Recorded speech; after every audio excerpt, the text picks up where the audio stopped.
Bismillahirrahmanirrahim. Alhamdulillah wassalatu wassalamu ala Rasulillah wa ala alihi wa sahbihi ajma'in. Rabbi israh li sadri wa yassir li amri wahlul 'uqdatam min lisani yafqahu qawli. Allahumma alimna ma yanfa'na wa anfa'na bima 'allamtana wa zidni 'ilma. Ang lahat ng papuri at pasasalamat, pagbabalik loob, pagdadakila ay para lamang sa nag-iisang Panginoon na siyang lumikha sa ating lahat, na nagkaloob ng ating mga buhay at babawi ng ating mga buhay. Purihin natin, sambahin natin ang tanging tagapaglikha, ang nag-iisang Diyos. Walang iba kundi ang Panginoong Allah, ang kataas-taasan, ang pinakadakila. Waalaikumsalam, Father. Nawa ang kanyang pagpapala at kapayapaan ay mapasa kanyang huling propeta na si Muhammad sallallahu alaihi wasallam, at sa lahat ng mga tao na nagnanais tumahak sa matuwid na landas, sa landas na tinahak ng lahat ng mga propeta. Walang iba kundi ang landas ng pananampalatayang Islam hanggang sa huling araw. Mga ginigiliw na mga magulang, mga mahal naming kababayan, magandang hapon po sa inyong lahat. Dalangin po at dalangin natin sa dakilang tagapaglikha naway nasa mabuti kayong mga kalagayan, sa inyong kalagayan sa mga sandaling ito. Assalamu manitaba'al huda. Nawa ang gabay, ang patnubay, mapasa inyo nawa mga mahal na magulang, mga kaibigan at kababayan. Yan po ang hangad naming mga Muslim. Tayo ay magkaroon ng magandang buhay dito sa mundo, higit lalo sa kabilang buhay, sa paraiso, sa kaharian ng ating dakilang tagapaglikha. Yun po ang misyon namin kung bakit kami nangangaral dito sa kalsada, sa mga palengke, sa mga park. Ang hangad namin ay magsama-sama tayo sa paraiso, sa kaharian ng Diyos, ng nag-iisang Panginoon, ang Panginoong Allah, sa kanyang paraiso sa kabilang buhay. Yun po ang aming hangad, mga magulang.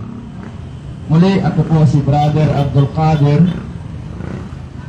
na inyong kababayan, na taga dito din sa ating barangay Silangan, na laging nagpapaalala sa bawat isa. At meron po tayong mga dalang mga libreng babasahin. Sana kumuha po kayo, mga magulang, mga kaibigan. Wala pong bayad yung babasahin natin. Libre po ito, Tagalog po. Naunawaan nating lahat. At kung sakali po na meron kayong mga katanungan, mga agam-agam, mga misconception about sa Islam, dahil marami tayong naririnig about sa Islam na hindi magaganda. At pagkakataon niyo po na magtanong sa atin pong sasagutin ng inyong mga katanungan, at magbibigay pa tayo sa inyo ng 100 pesos sa magtatanong bilang regalo o pasasalamat. Kasi ang taong nagtatanong ay tanda na meron siyang malasakit sa kanyang kaluluwa. Naghahangad siya ng kaligtasan sa kabilang buhay. Sa aking ibabahagi sa inyo, mga magulang, sa hapon na ito ay ang patungkol sa tinatawag na ano ba ang batayan natin sa pagpili ng tunay at totoong relihiyon. Dapat meron tayong batayan, meron tayong tamang kriteria sa pagpili ng tamang relihiyon. Kasi sa katotohanan, sa panahon ngayon, tayong mga tao, naguguluhan tayo. Naguguluhan tayo kung alin ba na talaga ang tama. Kaya parang wala na tayong interest pagdating sa relihiyon, dahil nga lahat ng relihiyon nagkiklaim na sila ang katotohanan, sila ang tunay. Kaya tayo, pupunta tayo sa kabila, doon naman sa kabila, lahat nagsasabi. Sandali nito tayo. Pero kung ating pagmasdan, mga magulang, ang Diyos na tagapaglikha ay nag-iisang Diyos at Panginoon lamang. Hindi siya pwede o hindi siya maaring magbigay ng relihiyon ng marami dahil magkakagulo tayo na kanyang mga nilikha. kung iisa ang Diyos, iisa ang Panginoong tagapaglikha, iisa lamang ang kanyang relihiyon na panuntunan ng ating pamumuhay dito sa mundo. Halimbawa, dito sa ating bayan San Mateo, isa lang ang mayor, hindi pwedeng dalawa o tatlo. Kasi magkakagulo ang San Mateo kung tatlo ang mayor, di po ba? Ganon din po ang Diyos, ang tagapaglikha, ang nag-iisang Panginoon. Siya ay nag-iisa lamang sa kanyang pagka-Diyos at pagka-Panginoon. Hindi maari na siya ay magturo ng maraming Diyos. Na may Diyos na matanda, na may Diyos na bata, na may Diyos Espiritu. Tatlong Diyos. Yung iba namang relihiyon, ang Diyos nila ay si Buddha, yung mga Chinese. Yung iba ay baka, yung mga Bombay. So, nagkakagulo ang mga tao kung sino talaga ang tunay na Diyos. Dagdagan pa, ang daming nagsusulputan ng mga relihiyon. Dito na lang sa bansa natin sa Pilipinas, ang nakarehistro sa Security Exchange Commission ay umabot na ng 4,000 mahigit. Dito sa Pilipinas lang. So sobrang dami, 4,000 mahigit. Lahat sila tatanungin, sila ang tunay. Kaya tayong mga tao, nalilito. Naguguluhan tayo kung alin ba talaga ang tunay. Kaya may ilan sa atin ng mga tao na wala ng pagpapahalaga patungkol sa relihiyon dahil sasabihin lamang, lahat naman ng relihiyon nagtuturo ng tama. Kaya lahat ay tunay. Pero kung ating pagpasdan mga magulang, gamitin natin ang ating talino na ipinagkaloob ng Diyos, hindi maaari na ang Diyos na nag-iisang tunay na tagapaglikha ay magbibigay ng maraming relihiyon. Hindi pwede. Dahil magkakagulo tayong mga tao. Ngayon, dito sa pananampalatayang Islam, meron po kaming batayan o criteria sa pagpili ng totoong relihiyon na dapat nating yakapin. Binigyan tayo ng talino ng Diyos, ng Panginoong Allah, gamitin natin ang talino na ito.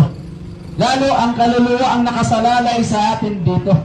Pag namatay tayo at mali yung ating niyayakap na relihiyon, saan tayo pupulutin sa kabilang buhay?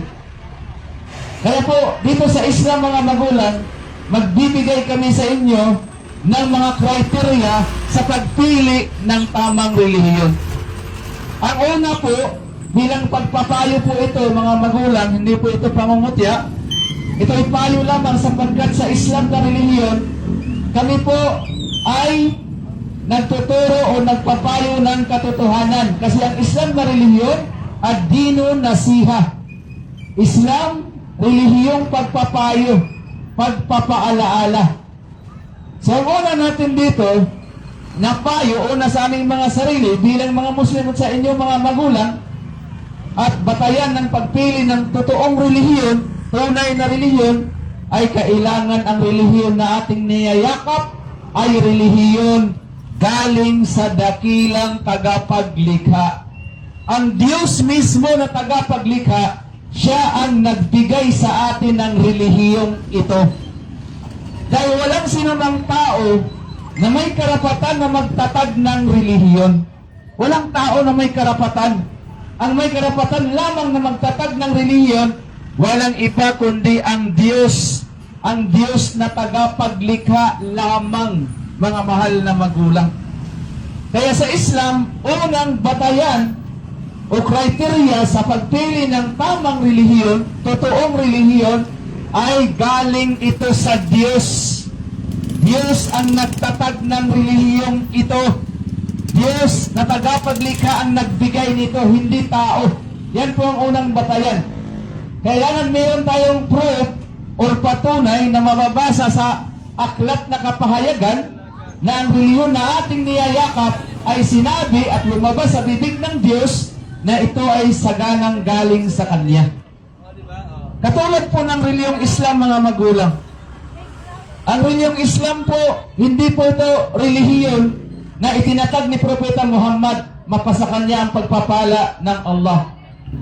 Ang Islam, ito ay relihiyon, ang nagtatag dito ay Diyos, ang tagapaglikha sa ating lahat. Meron tayong katibayan na kung saan sinabi ng Diyos, ng Panginoon, ang Allah, sa malalhating Quran, sa chapter 3 verse 19, kanyang sinabi, Inna dina indallahil Islam. Ang ibig sabihin po mga magulang, sabi ng Panginoong Diyos na tagapaglikha na si Allah at katotohanan, ang relihiyon na saganang galing pa sa Diyos, galing pa sa langit, na ibinaba dito para sa atin na mga nilikha na tao ay ang Islam. Islam. Dahil ang Islam ang kahulugan, submission to the will of God, the Almighty Creator. Yan po ang kahulugan ng Islam. Pagsuko, pagsunod, pagtalima sa kalooban sa nag-iisang Diyos.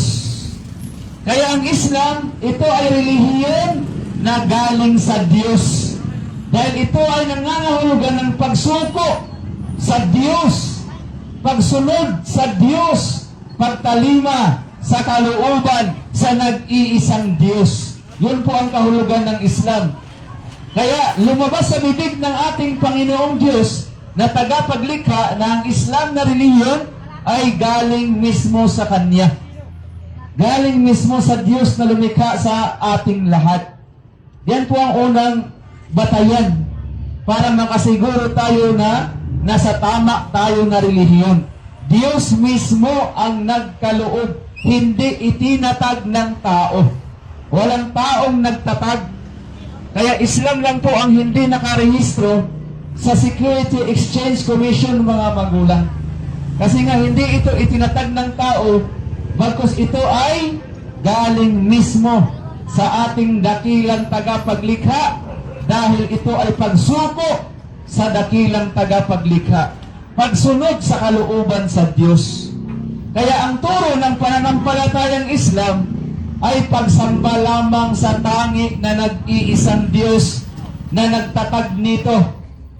Pagsuko sa kalooban, sambahin ang nag-iisang Diyos. Yun po ang pangulong kautusan ng relihiyong Islam. Fa'lam annahu la ilaha illallah. Dapat malaman ng mga tao, sabi ng Diyos, sabi ng Allah, na walang Diyos, walang Panginoon na marapat sambahin, liban lamang ang nag-iisang Panginoon nating lahat, ang dakilang tagapaglikha. Yun po ang katuruan ng Islam. Katulad ng katuruan na napapaloob sa 10 utos, huwag kayong magkakaroon ng ibang Diyos liban lamang sa akin. Sino nagsasalita? Ang tanging nag-iisang Diyos na tagapaglikha. Siya lang daw ang ating sasambahin. At ito ang pangulong kautusan din ng pananampalatayang Islam. Nasambahin ang nag-iisang Diyos, huwag tayong magtambal sa pagsamba sa Kanya. Wa'budallah wala tusriku bihi syai'ah. Sambahin lang ang nag-iisang Diyos, ang Panginoong Allah, ang tagapaglikha, at huwag tayong magtambal ng pagsamba sa Kanya. Dahil ang karumal-dumal na kasalanan na hindi kayang patawarin ng Diyos ay ang magtambal tayo at sumamba pa tayo sa mga Diyos-Diyosan, sa mga nilikhang bagay. So yun po ang Islam, mga magulang. Kaya sinabi ng Diyos na si Allah, ang katibayan natin dito na mababasa sa banal na Quran, wa aqimi wajhaka lilladina hanifa fitratallahi allati fatara nasa 'alaiha. Sabi po ng Diyos na tagapaglikha na si Allah, at kayong mga tao ay humawak ng mahigpit, hawakan yung mahigpit ang likas na relihiyon, ang Islam, na siyang relihiyon na ipinagkaloob sa inyo ng Diyos. Ang pagsamba sa nag-iisang Diyos, kalakip dito ang pagsuko sa Kanyang kalooban. Ito ang kahulugan ng Islam. Total submission to the will of God, the Almighty Creator. So ang Islam po, relihiyon ng Diyos, mga magulang. Ngunit nakakalungkot, dito sa atin sa Pilipinas, pag Islam, mali na kaagad yung ating naiisip. Dahil sa mga misconception na ibinabato ng mga taong galit sa Islam. Ngunit hindi alam ang tunay na diwa ng kahulugan ng Islam, pagsuko sa kalooban sa Diyos, pagsamba sa nag-iisang Diyos na tagapaglikha sa ating lahat. Kaya naman sinabi ng Diyos sa tagapaglikha, ang Panginoong Allah, Al-yawma akmaltu lakum dinakum wa atmamtu alaykum ni'mati wa raditu lakumul Islam dinan. Sabi ng ating dakilang tagapaglikha ang nag-iisang Diyos, ang Panginoong Allah, na sa araw na ito,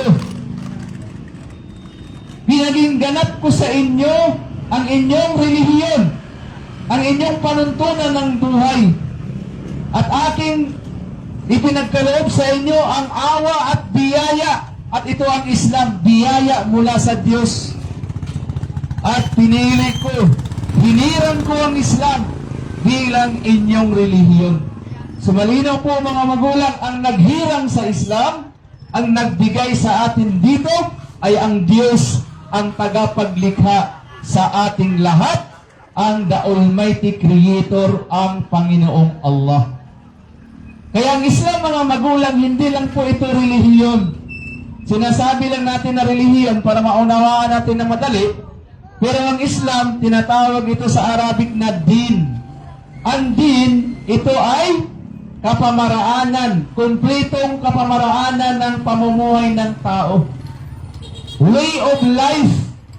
Ito ang Islam, napapaloob dito ang lahat ng aspeto ng pamumuhay ng tao.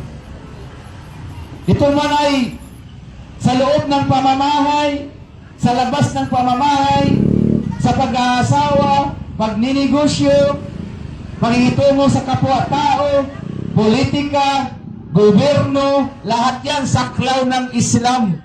Kasi ang Islam, Sharia law, batas ito ng Diyos na ipinagkaloob niya sa atin.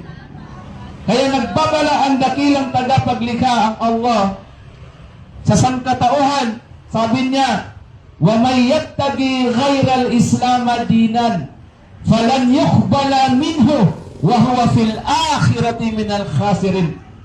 Sabi ng Diyos sa tagapaglikha na si Allah, sino man ang maghangad, magnais ng ibang relihiyon, maliban ng Islam na relihiyon, meron pang ninanais ang tao, sumali pa sa ibang mga relihiyon, kailanman hindi tatanggapin sa kanya. At doon sa kabilang buhay, siya ay kabilang sa mga taong nangalugi, mga taong talunan. So yun po mga magulang.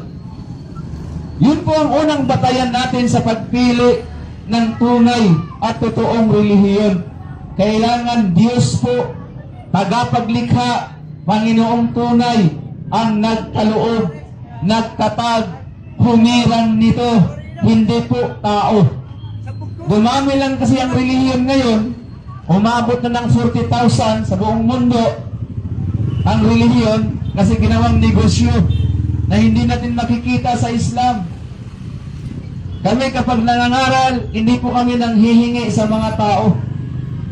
Kami pa po ang magbibigay ng regalo kapag magtanong sa amin. May 100 sa magtatanong at meron po tayong libreng babasahin. Pangalawa po mga magulang, pangalawang kriteria at batayan sa pagpili ng totoong relihiyon at tunay na relihiyon ay kailangan ang relihiyon na ito, relihiyon ng mga propeta. Kasi ang mga propeta, silang lahat ay ang daan, ang ilaw at katotohanan. Hindi tayo maliligtas at makakapasok sa paraiso kung hindi tayo sumusunod, maniwala sa lahat ng mga propeta. Yun ang batayan na pangalawa. Kailangan kung ano ang relihiyon ng mga propeta, yun din ang relihiyon natin. Tanungin natin, ano bang relihiyon ng mga propeta? Para natin yakapin, para tayong maligtas. Ang relihiyon ng mga propeta, mga magulang, lahat ng mga propeta, iisa ang kanilang relihiyon. Kaya kung ano ang relihiyon ng mga propeta, Yun dapat ang ating relihiyon na yayakapin. Lahat ng mga propeta, iisa lang ang kanilang relihiyon. Kaya nga sinabi ni Propeta Muhammad, sumakanya ang pagpapala ni Allah, sabi niya, kullu anbiya'u ikhwatun wa dinuhum wahidun. Sabi ni Propeta Muhammad SAW, ang lahat ng mga propeta, magkakapatid silang lahat. Iisang Diyos ang nagsugo sa kanila, ang Panginoong Allah, at iisa ang kanilang relihiyon.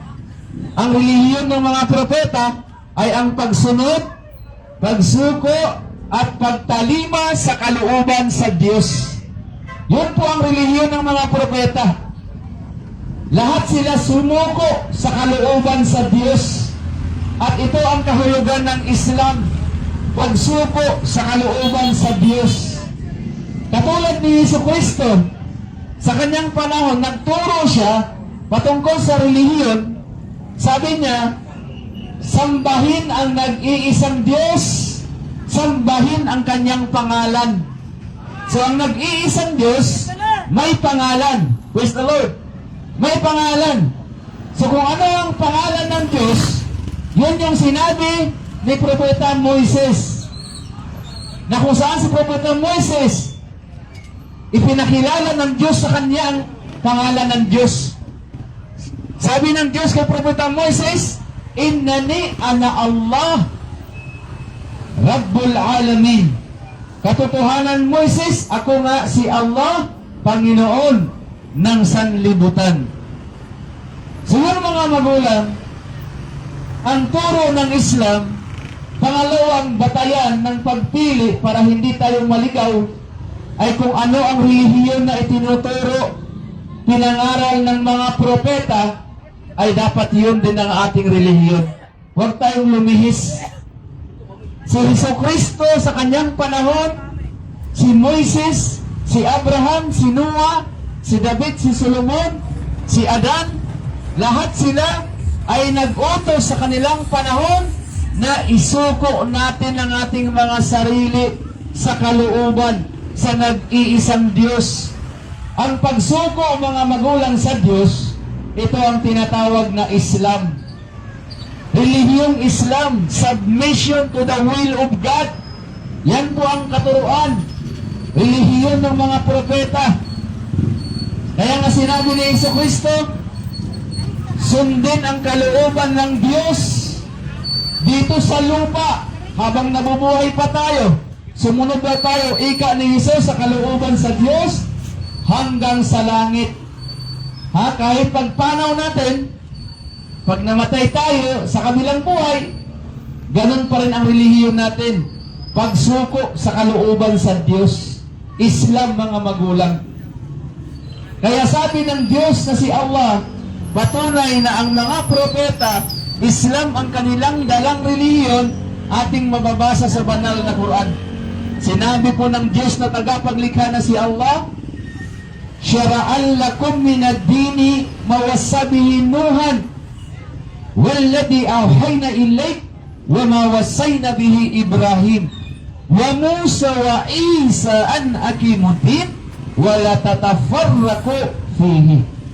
Sabi po, ang kahulugan po, mga magulang, sabi ng Panginoong Diyos na si Allah, aming ipinagkaloob ang relihiyong Islam sa lahat ng mga propeta, katulad ni Ibrahim o Abraham, katulad ni Musa or Moises, katulad ni Isa o Jesucristo, na itayo nyo ang Islam, pagsuko, pagsamba sa iisang Diyos. Ito ang din, panuntunan ng buhay, galing sa Diyos, Islam, at huwag kayong humiwalay dito. So malinaw po, mga magulang, inutusan tayo ng Diyos na tagapaglikha na huwag tayong humiwalay sa relihiyon na kanyang ipinagkaloob sa atin, ang Islam. Kaya lahat ng mga propeta, silang lahat ay mga Muslim.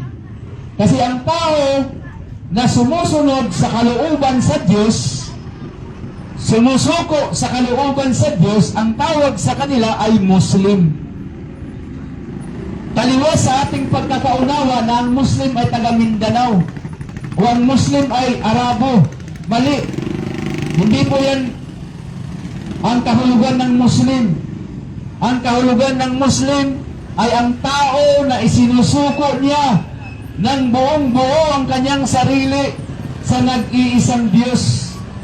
They submit themselves to the only one God, the Creator.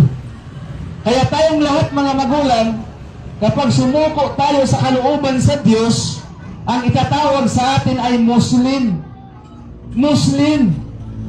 Kaya nga, sinabi ng Diyos na si Allah sa banal na Quran, wala tamutunna illa wa antum muslimun. Sabi ng Diyos sa tagapaglikha na si Allah, huwag ninyong hayaan ang inyong mga sarili na abutan kayo ng kamatayan maliban na kayo ay tunay na mga Muslim na sumusunod, sumusuko at tumatalima sa kalooban sa Panginoong Diyos mga magulang.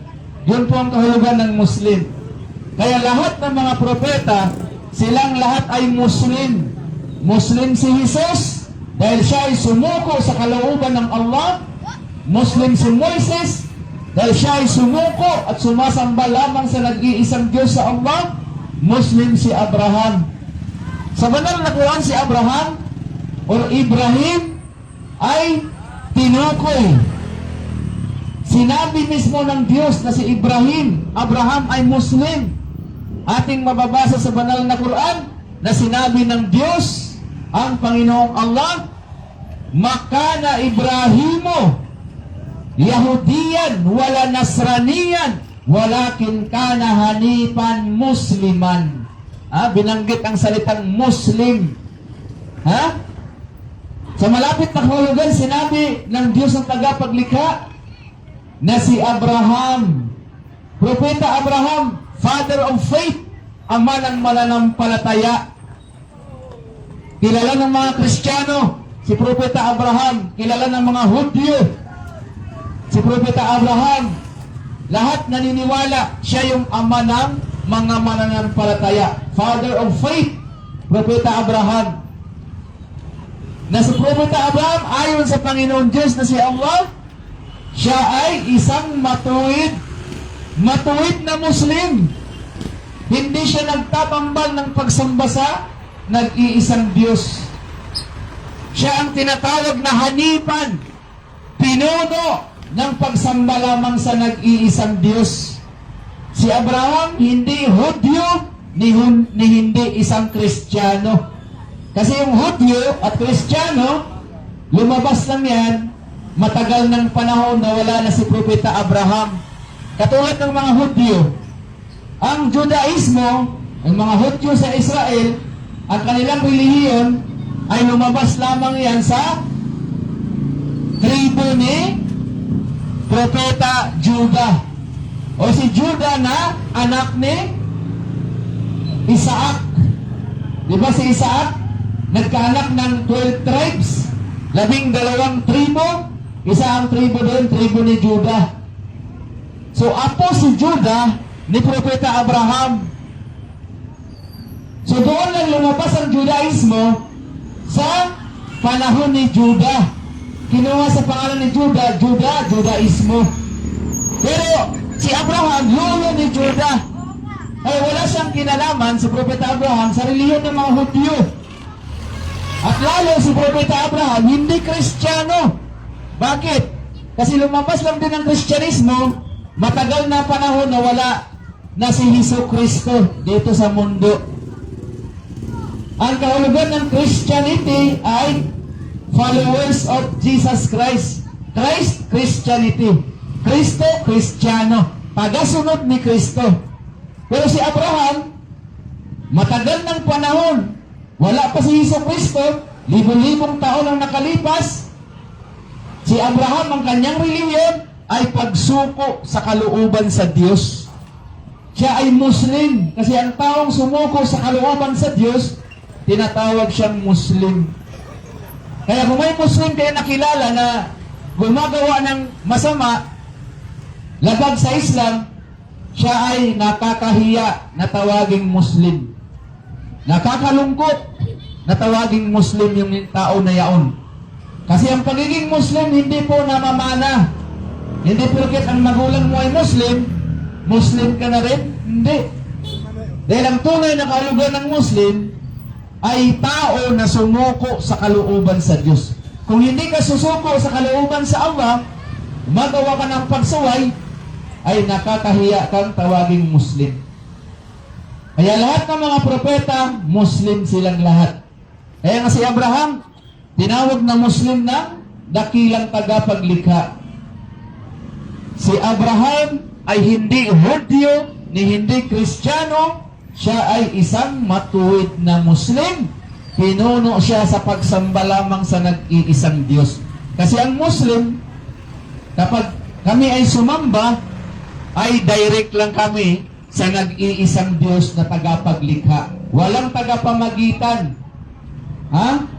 Walang larawan, walang santo o anumang mga tao na gawing tagapamagitan. Bawal po yan sa Islam. Kasi pagdating sa pagsamba, kailangan diretso lang tayo sa dakilang tagapaglikha, wala nang iba pa. So yun yung pangalawang kriteria sa pagpili ng totoong relihiyon, mga magulang. Kailangan ang relihiyon natin ay relihiyon ng lahat ng mga propeta. Kung anong relihiyon ni Jesus, ni Moises, ni Abraham, yun din ang ating relihiyon. Huwag tayong magbago. Alin ba ang tama? Relihiyon na itinatag ng tao o relihiyon ng mga propeta? So lahat tayo agree na relihiyon ng mga propeta, yan ang tamang relihiyon. So yun po ang pangalawang kriteria. Naibigay na natin yung una, kriteria sa pagpili ng totoong relihiyon, kailangan Diyos mismo ang nagtatag, humirang, at nagkaloob sa atin, hindi tao. Yun yung una. Pangalawa, ang tunay na relihiyon, ang batayan, ay relihiyon ito ng lahat ng mga propeta. Ngayon, dadako naman tayo sa pangatlong batayan. Pangatlong batayan ng pagpili ng totoong relihiyon. Kailangan meron tayong tamang batayan. Pangatlong batayan ng pagpili ng totoong relihiyon, mga magulang, ito'y pag nilay lamang po, ay kailangan po ang relihiyon natin ay nagtuturo lamang ng dalisay na pagsamba sa nag-iisang Diyos.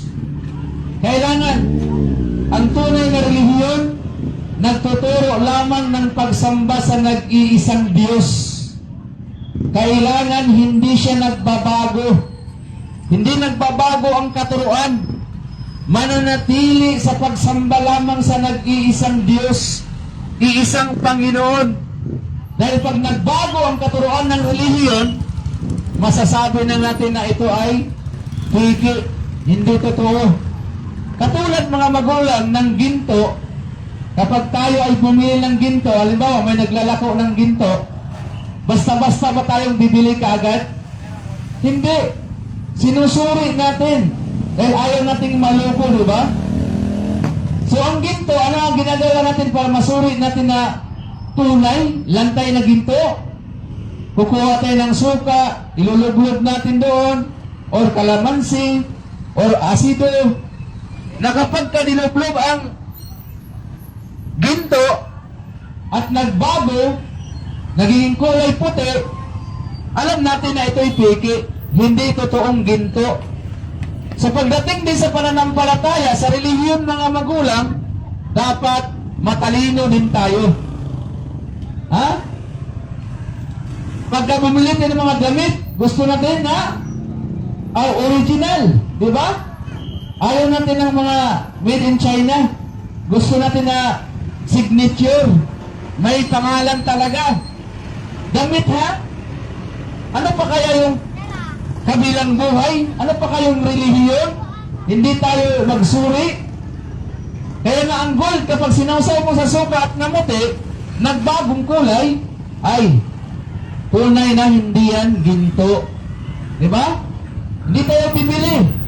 magagalit pa tayo, bakit ka nagpinta ng peke? Ha? Kasi may halaga mahalang ginto, mahalang gold. Ganon din po mga magulang sa Islam.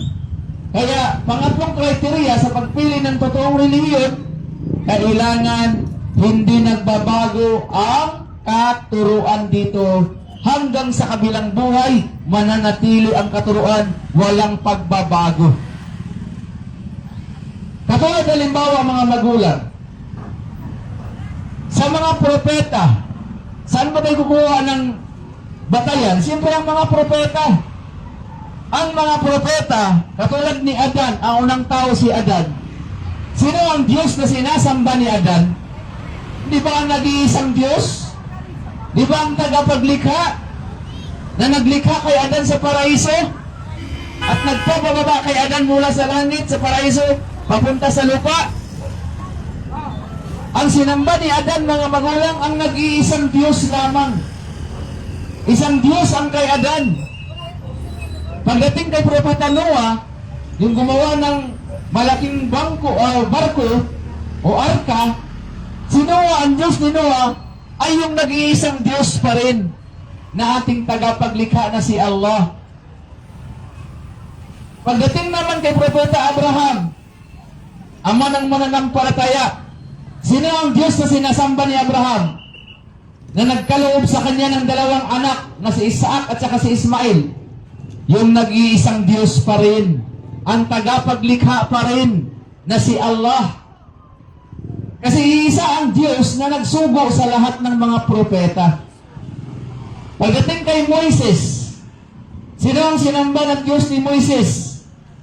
Ang nag-iisang Diyos pa rin na ating tagapaglikha, mga magulang. Walang pagbabago. Iisang Diyos ang sinamba ni Propeta Moises, iisang Diyos ang sinamba ni Propeta Abraham, iisang Diyos ang sinamba ni Propeta Noah, iisang Diyos ang sinamba ni Propeta Adan.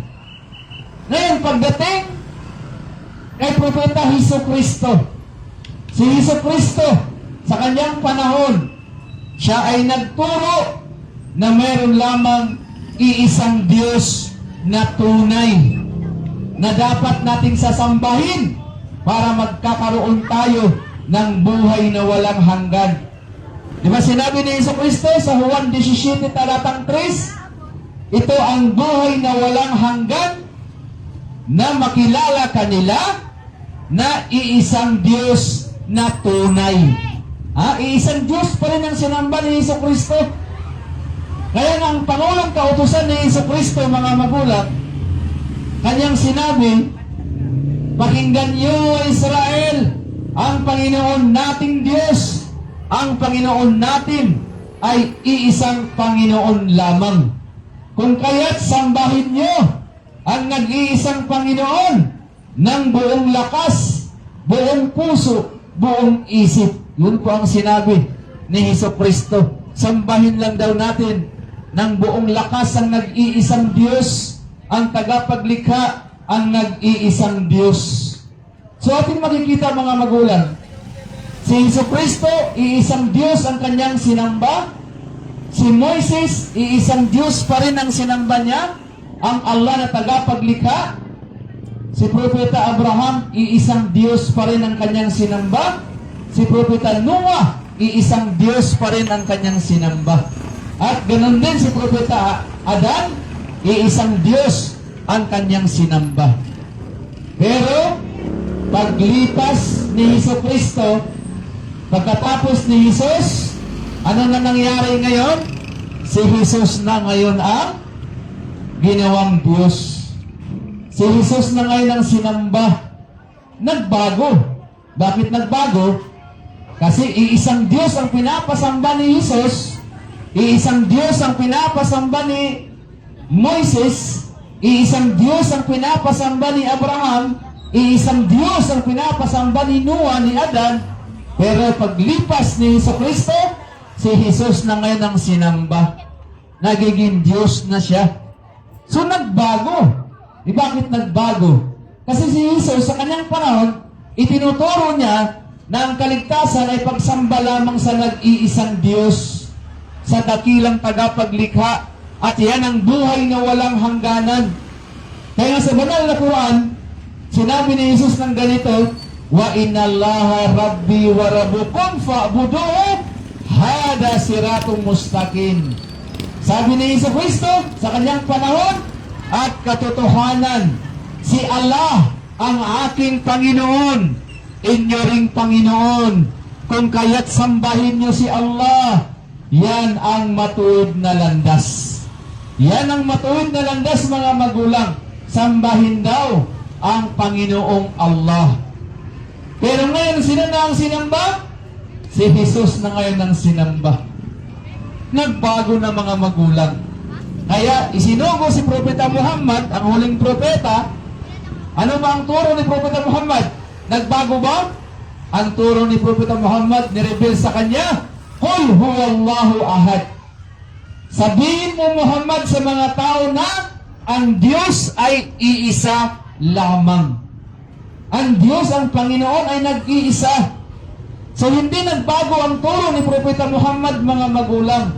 Iisang Diyos ang turo ni Propeta Muhammad, iisang Diyos ang turo ni Hesus Kristo, iisang Diyos ang turo at pinapasamba ni Moises, ni Abraham, iisang Diyos ang pinapasamba ni Noah, iisang Diyos ang pinapasamba at sinasamba ni Adan. Ha? Yan ang tunay na relihiyon, hindi nagbabago, katulad ng Islam, mga magulang. Dahil ang turo ng Islam, pagsamba lang sa nag-iisang Diyos na ating tagapaglikha. Yun po ang turo ng Islam. Na siyang turo ni Hesus Kristo, pagsamba lang din sa nag-iisang Diyos. Pero ngayon, nung nawala si Hesus Kristo, ano nang ginawa ng mga tao? Si Jesus na ang sinamba. Nagbago na. Ay kung nagbago, parang ginto, sinausaw mo sa suka, namuti, ay masasabi natin hindi na totoo ito. Di ba? Kasi nagbago na eh. Lumabas pa yung katuruan na may manang kasalanan, na kailangan magdusa ang isang tao sa katawan ni Hesus Kristo para pagbayaran niya ang nagawang kasalanan ng mga tao makasalanan. Kawawa naman si Jesus. Siya ang magbabayad. Yung mga tao gumawa ng kasalanan, nagpakasasa sa paggawa ng kasalanan, tapos ipasa natin kay Jesus. Kaninong katuruan ito? Hindi ito turo ni Hesus Kristo. Ang turo ni Hesus Kristo, kung sino ang nagkasala, siya yung magbabayad.